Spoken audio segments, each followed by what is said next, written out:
Bonjour à tous, aujourd'hui exercice très classique sur les fameuses lois de Morgan, sur les complémentaires. Donc en termes de notation, on va prendre ici la notation du complémentaire. Donc complémentaire de x dans E, ça sera x bar. Alors on aurait pu noter ça x avec un c s'il n'y a pas d'ambiguïté, comme ici sur l'ensemble E. Certains notent même le c à gauche. On peut trouver aussi c ici avec E et l'ensemble dont on parle entre parenthèses. Voilà, tout ça, c'est pour le complémentaire de x dans E. Donc on va prendre la notation avec la barre, très lisible. Et ça fait penser aux probabilités avec les événements contraires. Donc ici, qu'est-ce qu'elle dit, cette loi de Morgan? Eh bien, elle dit que le complémentaire d'une intersection, c'est l'union des complémentaires. Voilà. Comment on démontre ça? Alors, on a deux façons de démontrer, soit une équivalence, parfois c'est pas évident, soit ce qu'on appelle la double inclusion. Ça, c'est intéressant en début de prépa, de travailler ce genre de choses. Pour montrer que A égale B, eh bien, on montre que A est inclus dans B, et ensuite que B est inclus dans A. Donc ici, eh bien, je vous propose une première démonstration. Donc, démonstration numéro 1, ce qu'on appelle par double inclusion. Des vocabulaires qu'il faut commencer à bien comprendre. Donc ici, donc à gauche, on va montrer A inter B. Donc le complémentaire de inter B est inclus dans l'union des complémentaires. Et à droite, on montrera que l'union des complémentaires est inclus dans le complémentaire de l'intersection. Donc ici, on commence par quoi? Eh bien, on prend soit x appartenant donc à inter B et le complémentaire de inter B. D'accord? Si x appartient donc au complémentaire de inter B, c'est qu'il n'appartient pas à inter B. Donc, x n'appartient pas à A inter B. Donc, ça veut dire quoi? Ça que x n'appartient pas à A inter B, c'est-à-dire qu'il n'appartient pas aux deux en même temps. Donc, x, il n'appartient pas à A, ou bien il n'appartient pas à B, ou même les deux. D'accord? Et dans ce cas-là, avec les complémentaires, ça veut dire que x appartient au complémentaire de A, puisqu'il n'appartient pas à A, ou x appartient au complémentaire de B. Donc x appartient à A bar ou à B bar, et ça signifie que x appartient à la réunion des deux. Et donc on a montré notre première inclusion. La deuxième, on va commencer de la même façon, soit x appartenant donc à A bar union B bar.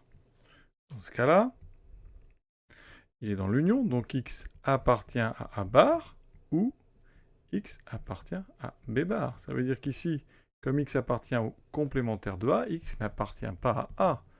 Hein, ou x, donc n'appartient pas à B. Comme x n'appartient pas à ou n'appartient pas à B, c'est-à-dire qu'il n'appartient forcément pas à l'intersection des deux. D'accord? Parce que s'il était dans l'intersection, il serait dans l'un, il serait dans les deux. Donc aucune des deux ici phrase ne serait vraie. Donc ça veut dire que x n'appartient pas à inter B. Et comme il n'est pas dans inter B, donc x appartient eh bien, au complémentaire de A inter B. Donc on vient de montrer eh bien, que quand on prend un élément dans A bar union B bar, eh bien, il est forcément dans A inter B bar. Donc on a montré la deuxième inclusion. Donc par le principe des doubles inclusions, eh bien, les deux ensembles sont égaux. Donc on peut l'écrire par double inclusion. A, donc A bar union B bar, est donc égal à A inter B bar. Et on a démontré donc cette loi ici par double inclusion. Maintenant, par équivalence, comment fait-on? Eh bien, on va partir donc de x appartient à A inter B bar. D'accord? Ici, on va donc raisonner par des doubles flèches qui traduisent les équivalences. Donc, si x donc, appartient à A bar inter B bar, ça équivaut à quoi, ça? Et ça veut dire donc que x n'appartient pas à A inter B. Première chose. Et bien, comme tout à l'heure, ça veut dire que x n'appartient pas à A ou x n'appartient pas à B. Pour être plus clair, regardez, si je prends x appartient à inter B, bien ça équivaut à dire que x appartient à A et x appartient à B. Important souhait. On sait que le contraire d'un et, c'est un ou. Donc, si x n'appartient pas à inter B, ça veut dire que x n'appartient pas à A ou x n'appartient pas à B. On retrouve ceci. Ça veut dire qu'ici, x appartient donc au complémentaire de A dans E, ou x appartient au complémentaire de B dans E. Conclusion, x est dans A bar ou x est dans B bar, et ça équivaut à x appartient à A bar union B bar. En haut, on a donc ici deux choses équivalentes, c'est-à-dire que leurs contraires sont équivalents. Ça veut dire qu'ici, x appartient pas donc à A inter B.